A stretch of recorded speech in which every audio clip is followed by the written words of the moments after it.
வாழ்க வளமுடன், வாழ்க வையகம், வாழ்க வையகம், வாழ்க வளமுடன்.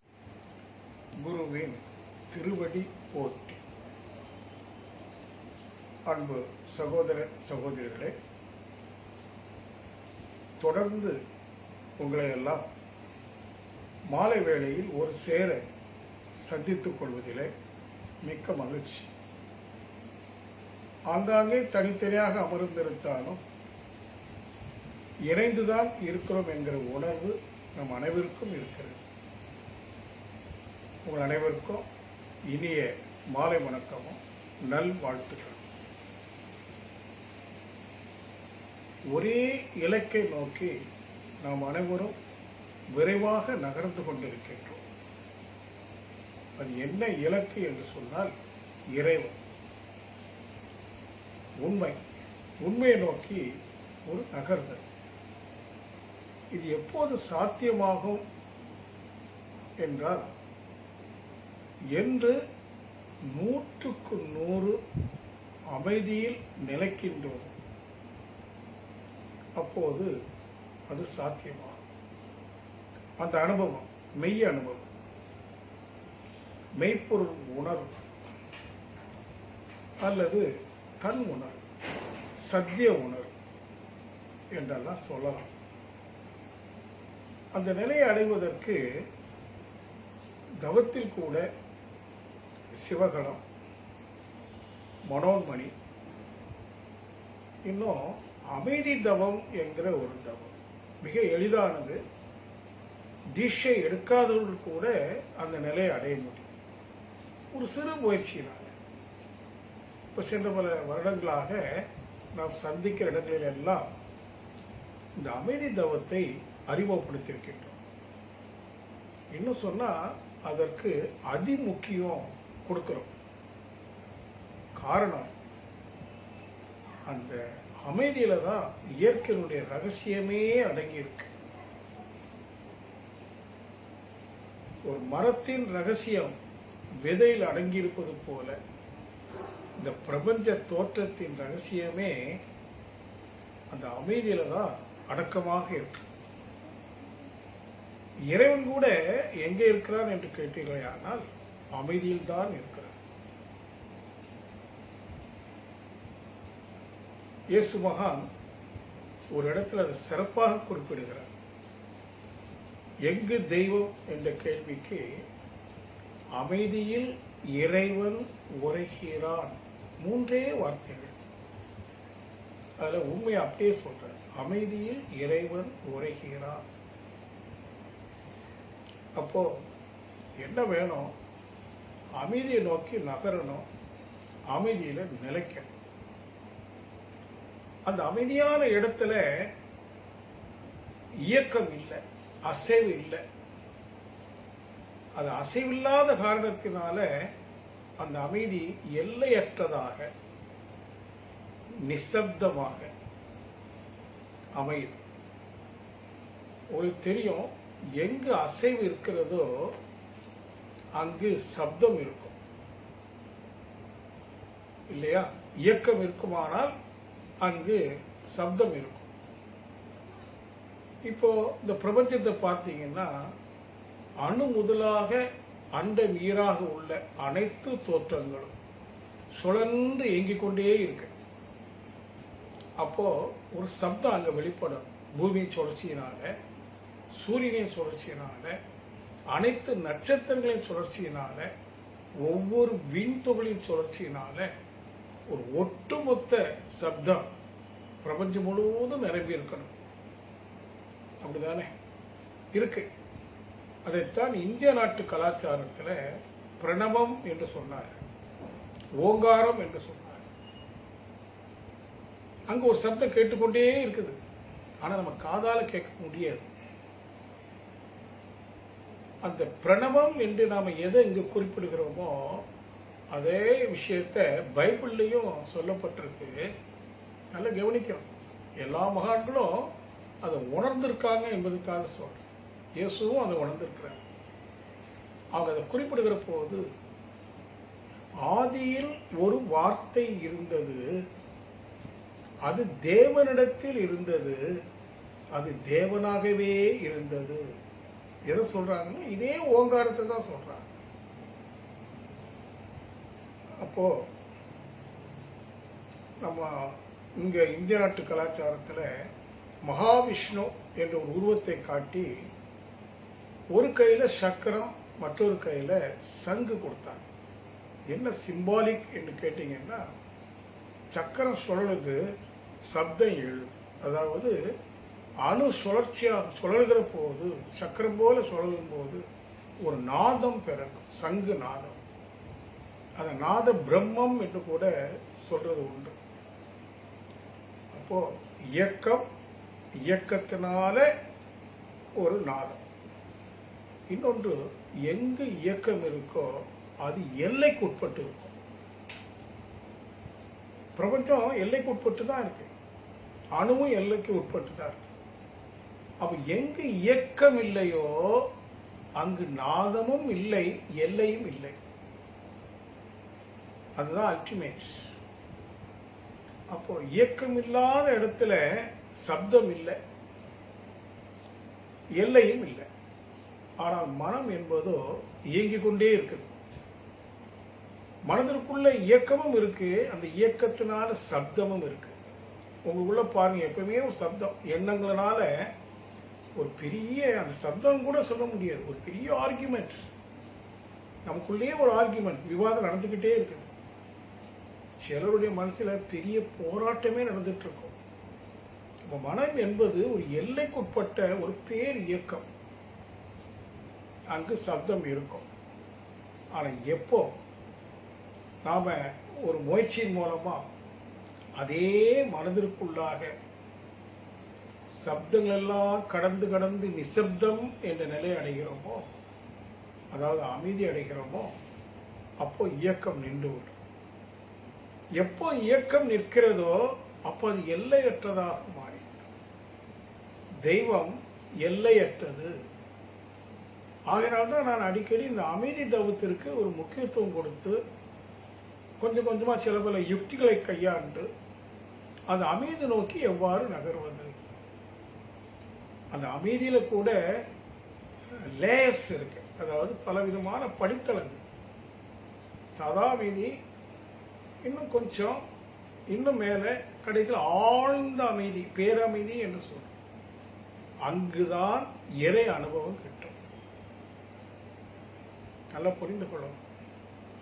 அந்த பிரணவத்தினுடைய எழுச்சி இடம் அதான் மனோன்மணி. மனோன்மணி மையத்தில் இருந்துதான், அந்த மனோன்மணி மையத்தில் தான் ஓங்காரமே ஒடுங்குது. எங்கு ஒடுங்குதோ அங்கிருந்துதான் மீண்டும் எழுச்சி பெறணும். ஒடுக்கமும் ஒரே புள்ளியில், எழுச்சியும் அதே புள்ளியில். அப்போ இந்த அமைதி தவம் செய்துகிட்டே வந்தோம்னா நம்ம அறியாமலேயே அந்த மன இயக்கம் ஒடுங்கி ஒடுங்கி ஒடுங்கி மனோன்மணி மையத்துல அடங்கி விடும். அந்த அடக்கத்தில் தான் அமரருள் உய்க்கும். அடக்கம் அமரருள் உய்க்கும். தெய்வீகம் தானா வெளிப்படும். அந்த அனுபவம் உங்களுக்கு நல்லா உட்கார்ந்து பழகுனீங்கன்னா, அமைதி நோக்கி நகர நகர உள்ளுக்கு ஒரு அனுபவம் வருது. என்ன அனுபவம்? புலன்களிலிருந்து கொஞ்சம் கொஞ்சமா விடுபடுகிற. புலன்கள் என்பது புறமன இயக்கம். புலன்கள் வாயிலாக மனம் செல்லும் போது புலன்வழி புறமன இயக்கம் என்று சொல்றோம். அந்த புறமன இயக்கத்திலிருந்து, புலன்களிலிருந்து மனம் கொஞ்சம் கொஞ்சமா விடுபட்டு விடுபட்டு வருவது உங்களால் உணர முடியும். அந்த மாதிரி விடப்பட விடப்பட காது கூட கேட்கத நிறுத்திவிடும். அடுத்தது எண்ணங்கள் ஓய்ந்துகிட்டே இருக்கும். எண்ணங்கள் ஓய ஓய நீங்க அகநோக்கி இன்னும் ஆழமா போயிட்டே இருக்கிறீங்கன்னு அர்த்தம். போயிட்டீங்க, அங்க போய் அமைதி ஆயிட்டீங்கன்னு வைங்க. சிறிது நேரம் இருக்கிறோம், புலன்கள் மூலமாக பெறக்கூடிய உணர்வுகள் எதுவும் இல்லை, மன இயக்கமாகிய எண்ணங்களும் இல்லை, இயக்கங்கள் எல்லாம் ஓய்ந்து ஒரு அடக்க நிலை. அங்கு என்ன அனுபவம் அப்படிங்கிற போது முதல்ல எல்லையற்ற ஏகம் என்று சொல்றோமே பூரண அனுபவம் மட்டுமல்ல, அது ஆனந்தமாக சுகமாக அப்படியே இருக்கு. அப்புறம் ரொம்ப நேரம் அப்படி இருக்க முடியாது. அது அவங்கவுங்க மனப்பக்குவத்துக்கு தக்கவாறு, சமநிலைக்கு தக்கவாறு அந்த காலம் நீளும் அல்லது குறையும். இப்போ நின்று போச்சு, மெதுவா வெளியில வரும். வெளியில சொன்னா பேரமைதியிலிருந்து ஒரு சாதா அமைதிக்கு வரும். அப்போ கூட மன இயக்க வேகம் ஆல்பா ஸ்டேட் 16 சுற்றுக்களை வந்துருச்சு, 13, 12. அப்போ கொஞ்சம் உணர்வு தட்டுது. அப்போ உள்ளுக்கு ஒரு அறிவில் ஒரு தெளிவு கிடைக்குது. நான் இவ்வளவு நேரம் என்னவாக இருந்தேன், எங்க இருந்தேன், உள்ளுக்கு நான் எல்லையற்று இருந்ததும் ஆனந்தமாக இருந்ததும் அந்த அனுபவம், அதை பற்றிய ஆழ் மனதில் ஒரு சிந்தனை ரொம்ப சௌரியமா இருக்கு. ஒரு most comfortable zone is nothing but myself. என்னுடைய சுயமே, அந்த சச்சிதானந்த நிலையே, அந்த சைதன்ய நிலையே மோஸ்ட் கம்ஃபர்டபுள். நம்ம எல்லாரும் எதை விரும்புகிறோம்? கம்ஃபர்ட்டாக இருக்கணும், without any disturbance, physically and mentally, இல்லையா? எந்த பாதிப்பும் உடல் ரீதியாகவும் மனோ ரீதியாகவும் இல்லாமல் நான் ரொம்ப சௌகரியமாக சுகமாக இருக்கும். அதுக்காக தானே வெளியில் என்னென்னமோ பண்ணிட்டு இருக்கோம். எல்லாரும் பண்ண வேண்டியது இல்லை. ஏன்னா என்னுடைய உண்மை நிலை அதீதமான சுகம் தரக்கூடிய, சௌரியம் தரக்கூடிய, ஒரு ஒரு பாதுகாப்போட கூடிய இடம்னு புரிஞ்ச பிறகு நான் வெளியில என்ன பண்றதுக்கு இருக்கு சொல்லுங்க. ஒன்றும் இல்லை. எப்போ ஒரு மனிதன் தன்னுடைய சுகத்துக்காக புறத்துல ஒன்றும் செய்ய வேண்டியது இல்லைன்னு உணர்ந்து புரிகிறாரோ அதுதான் ஞான நிலை. ஏன்னா ஞானத்தை பற்றி பலவிதமாக பல கோணங்கள்ல சிந்திக்கலாம், சொல்லலாம், எல்லாமே சரிதான் என்றாலும் கூட இந்த நிலை, ஏன்னா விடுதலை கிடைக்குது. ஞானம் என்பது ஒரு தெளிவான அறிவு. குழப்பமான அறிவிலிருந்து ஒரு விடுதலை கிடைக்குது. மாயையிலிருந்து விடுதலை கிட்டுது. இதுதான் அல்டிமேட். ஆனால் மீண்டும் வெளியில புறமணமாக வருகிறோம். நமக்குன்னு சில அடிப்படை தேவைகள் இருக்கு. அப்போ நான் அந்த தேவைகளை பூர்த்தி செய்வதற்காக எனக்கு சில பல பொருட்கள் தேவைப்படும். அதுக்காக நான் உழைக்க வேண்டியது இருக்கு. வெளியில தான் உழைக்கணும். உணவுக்காக உழைக்காக வைத்துக் கொள்ளும். மட்டுமல்ல, என்னை நம்பி ஒரு சிலர் இருக்கிறாங்கன்னு வச்சுப்போம். அவங்களுக்கு வேண்டியும் நான் உழைக்க வேண்டி இருக்கு. அது மட்டுமல்ல, என்னதான் நான் பொருள் ஈட்டி அரிசி வாங்கி சாப்பிட்டாலும் இந்த சமுதாயத்திலிருந்து தானே எனக்கு பொருள் வருது. அப்ப அந்த சமுதாயத்துக்கு வேண்டி நான் என்னவோ செய்ய வேண்டி இருக்கு. இப்ப பாருங்க, நான் வெளியில ஒன்னும் செய்ய வேண்டான்னு இப்ப நிறைய செய்ய வேண்டி இருக்கு. இந்த ரெண்டுக்கு என்ன வித்தியாசம்? ஒன்னும் செய்ய வேண்டாம் எனக்காக, எல்லாம் செய்யணும் மற்றவங்களுக்காக. இந்த நிலை எப்படி இருக்கு கொஞ்சம் சிந்திச்சு பாருங்க. முன்னாடியோட இப்ப அதிகமா உழைக்கிறோம், அதிகமா சிந்திக்கிறோம், அதிகமா கணக்கு போடுகிறோம். எதற்காக? எனக்காக அல்ல, என்னை சார்ந்து இருக்கக்கூடியவர்களுக்காக, என்னிடம் எதிர்பார்த்து கொண்டிருக்கக்கூடியவர்களுக்காக. இன்னும் என்னென்ன செய்யலாம்? செல்வியில் இன்னும் என்னென்ன செய்யலாம்? எத்தனை பற்ற வகுப்பு போடலாம்? மக்களுக்கு இந்த அறிவை கொடுக்கலாம். இது சமுதாயத்துக்கு மீது இருக்கக்கூடிய அன்பின் நிமித்தம் வரக்கூடிய ஒரு இயல்பான பொறுப்பு நிலை. இந்த நிலை வந்த பிறகுங்க ஆனந்தமா இருக்கு. தவமும் ஆனந்தம், செயலும் ஆனந்தம், சிந்தனையும் ஆனந்தம், பார்ப்பது எல்லாமே ஆனந்தம். ஏன்னா இதுக்கு முன்னாடி எந்த மனசை பாதிப்படையுதுன்னு சொன்னோமோ அந்த டிஸ்டர்ப்டு மைண்ட் இப்போ அன்டிஸ்டர்ப்டு மைண்ட். அப்போ ஆன்மாவுக்கே ஒரு டிஸ்டர்பன்ஸ் இருந்தது. இப்போ அன்டிஸ்டர்ப்டு சோல். இந்த பேரு தான் நாம ஒவ்வொருவரும் பெறணும். எத்தனையோ மகான்கள் அதை பெற்று நமக்கு சில வழிகளை கொடுத்தாங்க. ஆனா நம்ம கொஞ்சம் முயற்சி எடுக்கணும். இதெல்லாம் சொல்வது அல்லது கேட்பது மிக நன்றாக இருக்கிறது. ஆனால் அவ்வளவு எளிதல்ல. புளியங்காயாக இருக்கிற வரைக்கும் அது கடினம். அதனுடைய அந்த புளியங்காயினுடைய தோலை உரிக்கவே முடியாது, கடினம். அது என்று புளியம் பலமாக மாறுகிறதோ அது தானாகவே விலகிவிடும். அந்த பழம் என்ற பக்குவம் அடையும். அது மாதிரி நாம் ஒவ்வொருவரும் நம் மனதை எந்த அளவுக்கு பக்குவப்படுத்துகிறோமோ அந்த அளவுக்கு இப்ப நான் சொல்றதெல்லாம் சாத்தியமா. அப்போ உங்களுடைய முயற்சி என்னவாக இருக்கணும்? உங்களுடைய இல்லற வாழ்க்கையில, சமூகத்துல, தொழில் வாழ்க்கையில நீங்க எந்த அளவுக்கு பற்றிலிருந்து விடுபட்டு பற்றி நிமித்தம் செய்யாம தேவை நிமித்தம் செய்ய, அன்பின் நிமித்தம் செய்ய, வேற எதுவும் இல்லைங்கிற ஒரு பக்குவத்துக்கு உங்க மனசை கொண்டு வரணும். இப்பெல்லாம் மனம் அபக்குவம் என்ற நிலையில இருக்கிறதுனால சின்ன சின்ன விஷயத்தெல்லாம் பெருசாக்கணும். ஒரு சொல் கேட்கறதுக்கு நம்ம தயாராக இல்லை. அவங்க திட்டாங்க, உண்மைதான். அந்த திட்ட கூட கேட்க நம்ம தயாராக இல்லை, எதுக்கும் தயாராக இல்லை. ஆனா நான் என்ன சொல்லுவேன், ஒரு ரெடினஸ், ஒரு ப்ரிப்பரேஷன் ஃபார் ரெடினஸ். எதுக்கு readiness? To accept anything as it is. ஏன்னா வெளியில எவ்வளோ நிகழ்வுகள் நடந்துகிட்டே இருக்கு. அது எப்படி நடக்கு, அதோட காரணம் என்ன, காரியம் என்ன, nobody knows, but it is happening. நடந்துட்டு தான் இருக்கும். யாராலையும் ஒன்றும் பண்ண முடியாத அளவுக்கு நடக்கும். அப்ப அந்த இடத்துல என்னுடைய கதி என்ன? நிர்கதி. ஆனால் இதெல்லாம் என்னென்ன நடக்கும் இதெல்லாம் கவனிச்சு யார் ஆழ்ந்து சிந்திக்கின்றார்களோ அவங்க மனசுல ஒரு பக்குவம் ஏற்படும். என்ன பக்குவம்? இது எல்லாவற்றிலிருந்தும் தன்னை சுருக்கி கொள்கிற, ஒடுக்கி கொள்கிற ஒரு டோட்டல் டிட்டாச்மெண்ட் மைண்ட், முழுக்க மனதை துறக்கிற ஒரு நிலை நீங்க உருவாக்கி பழகணும். நியாயங்கள் சொல்லாதீங்க. நியாயங்கள் இருக்கு, ஒவ்வொரு மனிதனுக்கும் ஒவ்வொரு நியாயம் இருக்கு.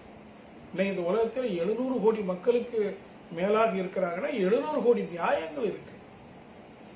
உங்க செயல்ல நீங்க ஒரு நியாயம் கற்பிக்கலாம். ஆனால் சத்தியம் ஒன்றுதான், உண்மை ஒன்றுதான். இயேசு மகான் அந்த சத்தியத்தை உணர்ந்த வேகத்துல தான் அதை டிக்ளேர் பண்ணாங்க. ஐ ஆம் த ட்ரூத் என்று 29 வயதுல ஒரு சிறுவன் டிக்ளேர் பண்றான்னு சொன்னா என்ன அர்த்தம்? உலக நியாயங்கள், பலருடைய நீதிகள் அத்தனையும் பிறந்தலாம். நீ நீதிமான் அல்ல என்று சொன்ன. மனிதர்கள் நீதிமான் அல்ல. நீ நியாயம் சொல்வதற்கு நீ நீதிமான் அல்ல. உன் நியாயங்கள் உனக்கு மட்டுமே நியாயம். அப்போ அவ்வளவு நம்ம வீட்டுல 5 பேர் இருக்கிறோம்னா 5 நியாயங்கள் இருக்கு, 5ம் முரண்பாடாக இருக்கும். அப்ப எப்படி அங்க அமைதி வரும்? அங்க என்ன புரிந்து கொள்ளணும்? அவங்க நியாயம் அவங்களுக்கு, என் நியாயம் எனக்கு. அதனால அவங்களுடைய நியாயங்களை நான் தலையிட மாட்டேன், அவங்க சுதந்திரத்துல தலையிட மாட்டேன். என்னெல்லாம் எண்ணி பக்குவப்படுத்தி என்னதான் கணவன் மனைவியாக இருந்தாலும் அப்பா மகனாக இருந்தாலும் நியாயங்கள் வேறு வேறு என்று சொல்லி நாம் என்ன பண்ணணும்? சுருங்கணும் என்று சொன்னா உள்ளுக்கு ஒடுங்கணும். அப்படி யார் ஒடுங்குகிறார்களோ அப்பதான் அந்த புளியங்காய் உள்ள ஒடுங்குது பாருங்க. பழுக்க பழுக்க அந்த பழம் உள்ள ஒடுங்குது. தோல் அப்படியே இருக்குது, பழம் ஒடுங்குது. அத்தகைய ஒடுக்கம் மனதில் நிகழ்கிற போதுதான் நீங்க அமைதிக்குள்ளாக வேகமாக நகர முடியும். ஆனா ஒரு முறை அங்க போய் நீங்க அதை டேஸ்ட் பண்ணிட்டு வந்துட்டீங்கன்னு வைங்க, அந்த அமைதிங்கிற ஒன்று இருக்கு பாருங்க, எல்லையற்ற. அதை நீங்க உணர்ந்து அனுபவமா பெற்று வந்த பிறகு இன்னும் நீங்க வேகமா அமைதியை நோக்கி இன்னும் வேகமா நீண்ட நேரம் நிலைத்திருக்கக்கூடிய ஒரு தகமை நமக்கு கிடைக்கும். மட்டுமல்ல, இந்த உலக விவகாரங்கள் இவ்வளவு நாள் எப்படி உங்களுக்கு தொந்தரவு கொடுத்தது, எவ்வளவு பாதிப்பு. ஆனா அதுக்கு பிறகு அதே உலகம், அதே சூழல், அதே பாதிப்புகள் எல்லாம் இருக்கு. ஆனா நான் பாதிப்பு அடையலை. நான் இப்போ இந்த இடத்துல இந்த உலகத்தில் நான் நிகழ்ச்சிகளை ஒரு சாட்சியாக பார்க்கிறேன். சாட்சிக்கு பாதிப்பு இல்லை. எப்பவுமே அவனை வைத்துக்கொள்ள, சாட்சிக்கு பாதிப்பே கிடையாது. அவன் ஒரு அன்டிஸ்டர்ப்டு சோல். அவனுக்கு பிரதிவாதங்கள் இல்லை. அவனுக்கு எந்த விதமான விவாதங்கள் இல்லை. ஏன்னா அவன் பிரதியும் இல்லை, வாதியும் இல்லை. அவன் சாட்சி மட்டுமே. இந்த பிரபஞ்சத்திற்கு சுத்தவெளி சாட்சி தானே. பிரபஞ்ச இயக்கத்தினால சுத்தவெளியில எந்த பாதிப்பும் இல்லை. அது எல்லாவற்றையும் தனக்குள்ளாக ஊடாட விடக்கூடிய ஒரு ஹைலி டிரான்ஸ்பரண்ட் மெட்டீரியல். அதே மாதிரி நம்ம மனம் வரும்போது மனம் வெறும் மனமாக, அதாவது ஸ்பேஸ், மைண்ட் என்னவா மாறிடுது, வெளியாக மாறும். ஒன்றும் இல்லைன்னு சொன்னா அது வெளிதானே. காலியாகும் போது வெளிதானே. எப்போ காலியாகும்? இந்த உலகத்தில் என்ன இருக்கு அப்படின்னு அந்த கற்பனையிலிருந்து இது கற்பனை என்று புரிந்து, மாயை என்று புரிந்து, அதிலிருந்து விடுபடுகிற மனம். இதெல்லாம் நீங்க தொடர்ந்து தினசரி தற்சோதனை செய்யணும். இயற்கையினுடைய சூழல் பாதிப்பை கொடுத்து கொண்டே இருக்கு. ஒவ்வொரு பாதிப்பும் ஒரு வாய்ப்பு. எதற்கு? அதை பற்றி இது மாயை என்று நீங்கள் புரிந்து கொள்வதற்கு ஒவ்வொரு பாதிப்பும் ஒவ்வொரு வாய்ப்பு. அதை கொண்டு நீங்க சிந்தித்தீங்கன்னா மனம் பக்குவம் அடையும். இப்போ நீங்க உங்க மனசுக்குள்ள சொல்லிக்கொள்ளுங்க, எனக்கு ஒரு பாதிப்பும் இல்லை. எது எப்படி நடந்தா என்ன, எல்லாம் இறைச்சிய. நான் இனி எதையும் கண்டுக்க மாட்டேன். வீட்லயும் சரி, தொழிலையும் சரி, எதையும் கண்டுக்க மாட்டேன். சென்ஸ் என்ன? கண்ண முடிக்கிட்டேன்னு அர்த்தம் இல்லை. அதாவது எதையும் நான் பாதிப்பா எடுக்குதில்லை. அவங்க அப்படி பேசுறாங்களா, அது அவங்க ப்ராப்ளம். இவங்க இதை செய்யறாங்களா, அது அவங்க செய்ய.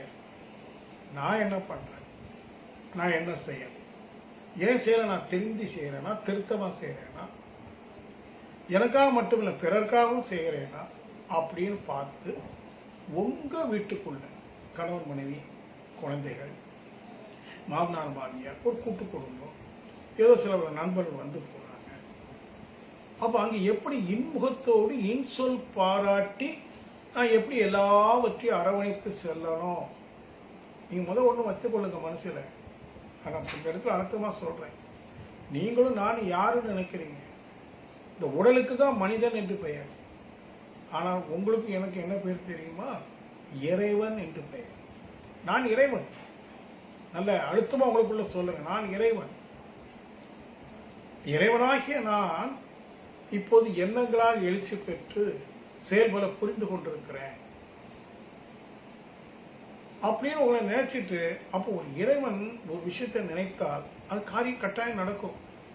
அப்ப அந்த இடத்துல மட்டும் கொஞ்சம் ஜாக்கிரதையா எண்ணங்களை அப்படியே கவனிச்சு நல்ல எண்ணங்களாக உருமாற்றி, நீங்க எண்ணங்கள் மட்டும் பண்ணாலே போதும். அந்த உருமாற்றம் சரியான உருமாற்றம் கொடுத்தீங்கன்னா, கண்ணாடி பார்க்கும்போது சரி, உங்க முகத்தை பார்க்கும்போது இறைவன்.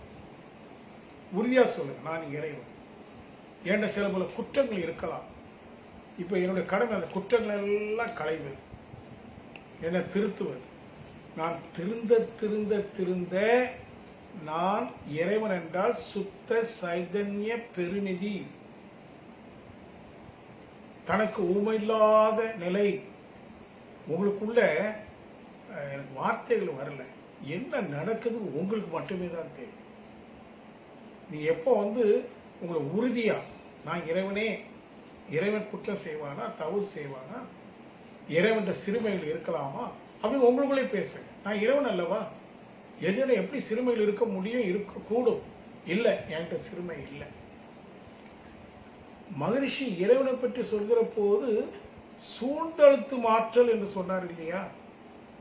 அதை பாருங்க, அது ஒரு பௌதிக விஞ்ஞானத்துடைய வார்த்தை, சூழ்ந்தழுத்து மாற்றல். அதுவே மத ரீதியான வார்த்தையா கொண்டு வாங்க. அரவணைப்பு. சூழ்ந்தழுத்து மாற்றல் என்பது அரவணைப்பு. எப்படி கோழி தன் குஞ்சுகளை 2 இறகுகளிலும் அரவணைத்துக் கொள்ளுதோ, ஒரு தாய் அந்த ஒரு ஆண்டு குழந்தை வயசுக்கு பிறந்தா 1 வயசு ஆகுது, குழந்தை அழுது, அப்படியே மார்பில் போடுறாங்க. அந்த குழந்தை அம்மாவுடைய கழுத்தை கெட்டி பிடிச்சிட்டு தலையை சோடர்ல சாய்ச்சிட்டு அப்படியே இருக்கும். கொஞ்ச நேரத்தில் தூங்கிடும். ஏன்னா அந்த தாயின் அரவணைப்பு, தாயுடைய இதயத்திலிருந்து வரக்கூடிய அந்த ஒலி இருக்கிற சப்தம், அது சப்தம் இல்ல, நாதம். நாதம் பிரம்மம். குழந்தைய தாளாட்டுது, அப்படியே தூங்க வைக்குது. அப்ப இறைவெளியின் சூழ்ந்தழுத்தும் ஆற்றல் என்பது என்னது? அரவணைப்பு, லவ். That is love. அப்ப நாம நம்ம குடும்ப உறுப்பினர்கள் அனைவரையும் அரவணைத்து செல்லக்கூடிய, ஏன்னா நான் இறைவன், இறைவனுக்கு அரவணைக்கிற சக்தி உண்டு, எனக்கு இருக்கு. நான் எல்லாரையும் அரவணைக்கிறேன். அரவணைக்கிறதுனா என்ன? விட்டு கொடுக்கிறது, விட்டு கொடுத்து சகிச்சு ஏற்றுக்கொள்ள வேண்டியது ஏற்று, அப்படி ஒரு மனசை நீங்க உங்களுக்குள்ள டியூன் பண்ணுங்க. இது ஒரு விதமான செல்ஃப் ஹிப்னாட்டிசம். பரவாயில்ல, அட்யூனிங். உங்களை நீங்க டியூன் பண்ணிக்கிட்டே வாங்க. பண்ண பண்ண பண்ண அது ஒரு கட்டத்தில் 100% உண்மையாயிடும். அது நீண்ட நாள் அவசியம் தேவையில்லை. முதல் உங்கள் எண்ணத்துல இந்த விதையை விதைங்க. நான் இறைவன், இறைவனோட சிறுமைகள் இல்லை, என்னோட சிறுமைகள் இல்லை. இறைவன் குற்றம் புரிய மாட்டான், நான் குற்றம் புரிய மாட்டேன். இறைவன் பிரபஞ்சத்தையே அரவணைத்துக் கொண்டிருக்கிறார், நான் எல்லோரையும் அரவணைப்பேன்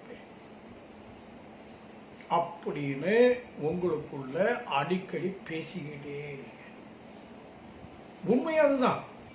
அப்படி பேச பேச என்ன ஆகும்? அந்த உண்மையை மறைத்துக் கொண்டிருக்கிற வேண்டாதவைகள் தானாக விலகிவிடும்.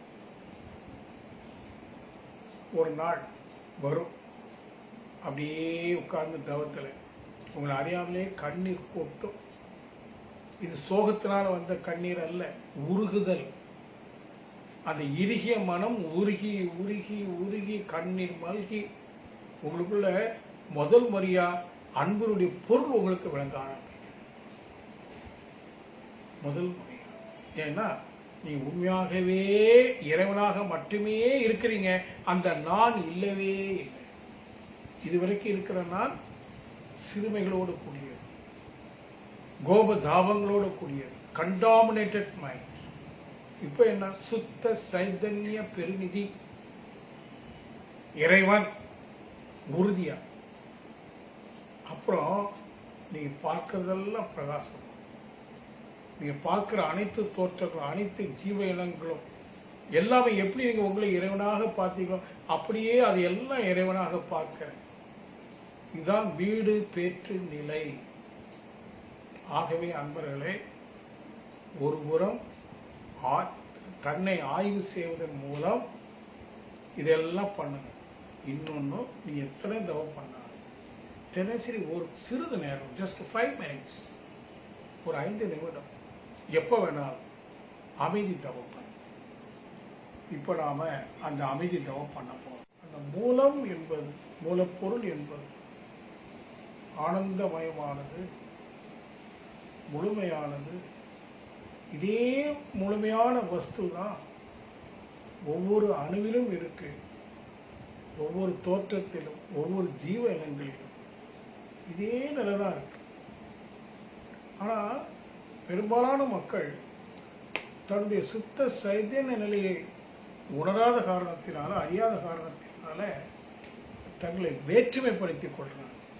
அதான் வேறுபாடு உணர்வு என்று சொல்றோம். வேற்றுமை பல நியாயங்களை அதுக்கு கற்பித்து, மதத்தின் பேரான, ஜாதியின் பேரான, இன்னும் இனம், மொழி, தேசம், கல்வி, பொருள், பதவி, பலவிதமான வேறுபாடு உணர்வுகள். நீ அதை எல்லாவற்றையும் இப்ப நம்ம கலைந்து விட்டோம். எந்த வேறுபாடும் இல்லை, உடன்பாடு மட்டுமே, ஒருமைப்பாடு, ஒன்னஸ். இதான் அத்வைத உணர்வு. அத்வைத உணர்வு. நாம் எல்லாரும் அத்வைதிகள்.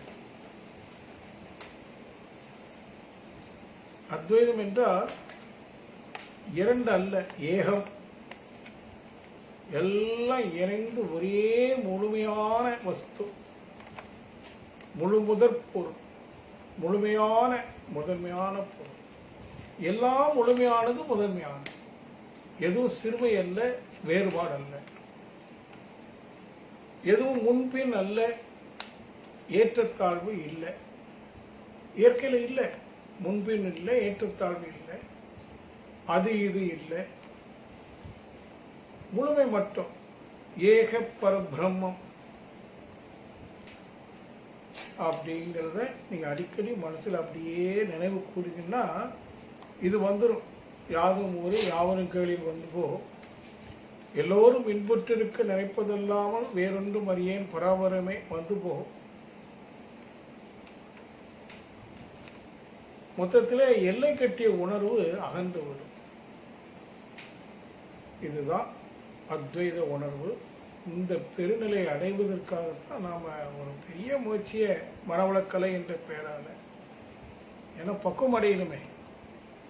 இது சுருக்கமா சும்மா இருன்னு சொன்னா கூட அந்த மனம் எவ்வளவு காலம் இயங்கிக்கிட்டே இருக்குது, எவ்வளவு வேகமா இயங்கிக் கொண்டே இருக்குது. எத்தனை அனுபவங்கள், பதிவுகள், விலங்கினம் தொட்டு அத்தனையும் இந்த பிறவில நாம களைய வேண்டியிருக்கு. முடியும். மகிழ்ச்சி அவர்கள், அருட்தந்தை அவர்கள் அதுக்கு நிறைய பல கோணங்கள்ல வாழ்க்கை தத்துவம் என்ற ரீதியில அதற்கு அது வெறுமனே நம்பிட வேண்டாம், புரிந்து ஏற்றுக்கொள்ளணும் என்பதற்காக இயற்கை தத்துவ விளக்கங்கள் விஞ்ஞான ரீதியாக எல்லாம் கொடுத்துருக்காங்க. இப்போ நம்ம அதை எல்லாமே வரக்கூடிய பட்டறை வகுப்புல ஒரு 20 வாரங்கள், 20 வாரம்னா 5 மாதங்கள், 5 மாதங்கள்ல நீங்கள் ஒவ்வொருவரும் உண்மையிலேயே பிரம்மஞானி, பிரம்மத்தை உணர்ந்த அறிவு தெளிவோடு கூடிய பிரம்மஞானிகளாக உங்களை அமைத்துக் கொள்ள முடியும். அந்த 20 வாரங்களும், வாரம் ஒரு முறை சந்தித்தாலும் கூட தொடர்ந்து 20 வாரங்கள் நீங்கள் ஒரு பிரம்மஞானியாகவே வாழலாம். இப்ப நீங்க சொன்னோம், இறைவன், நான் இறைவன், கன்ஃபர்ம்ட், சந்தேகமே இல்லை, நான் இறைவனே அப்படிங்கிறது உங்க மனசுக்குள்ள ஒரு ஆழமா பதிய விடுங்க. இப்போ அதை முடிச்சுட்டு நீங்க வீட்டில் போய் சாப்பிட போறீங்க, பேச போறீங்க, இறைவனுடைய நடை பாவனை எப்படி இருக்கும், பேச்சு எப்படி இருக்கும், அதே மாதிரி பரவாயில்ல நடிங்க, தப்பு இல்லை. ஏன்னா உண்மையான ரோல் எடுத்துதான் நீங்க நடிக்கிறீங்க, பொய்யான ரோல் அல்ல. நீங்கள் இறைவன் தானே, அதான உண்மை. ஆனா இப்போ மனுஷன் நினைச்சு போறீங்க பாருங்க, அதுதான் பொய்யான நடிப்பு. நடிப்பு ரெண்டா பிரிச்சீங்கன்னா அது பொய், கற்பனை, மாயை. மாயில நடித்து கொண்டிருக்கும். சொல்லுவாங்க இல்லையா, அந்த உலகம் ஒரு நாடக மேடை, நாம் அனைவரும் நடிகர்கள் எல்லாம் சொல்லுவாங்க இல்லையா. என்ன நடிகன்? போலியான நடிகன். இறைவன் என்கிற ரோல் தான் ட்ரூத் வாட். அப்ப நீங்க உண்மையான ஒரு ரோலை எடுக்கிறீங்க, நான் இறைவன், சந்தேகமே இல்லை. அப்படி நீங்க உங்களை டியூன் பண்ணுங்க, பண்ணிட்டே பாருங்க. இன்னைக்கு பூரா டியூன் பண்ணுங்க, இரவும் டியூன் பண்ணுங்க, காலையில இருந்து தவத்தில் உட்காருங்க. ஏதோ ஒரு அனுபவம் கிடைக்க போகுது உங்க ஒவ்வொருவருக்கும். நாளை காலை தவத்துல இப்ப நாம செய்த தவம், சிந்தித்த சிந்தனை, இன்னும் உறங்க போவதுக்கு ஒரு 2 மணி நேரம் இருக்குது. இந்த 2 மணி நேரம் உங்களுடைய செயல்பாடுகள் எல்லாவற்றையும் ஒரு விழிப்பு நிலையோடு, நான் இறைவன் என்கிற விழிப்பு நிலையோடு செய்து பாருங்க. காலை அதிகாலை எழும்போது எப்படி எழுறீங்கன்னு சொல்றீங்க, அதெல்லாம் உங்களுக்கு கூட நீங்க பகிர்ந்து கொள்ளுங்க என்று சொல்லி நிறைவு செய்கிறேன். வாழ்க வளமுடன், வாழ்க வளமுடன், வாழ்க வளமுடன்.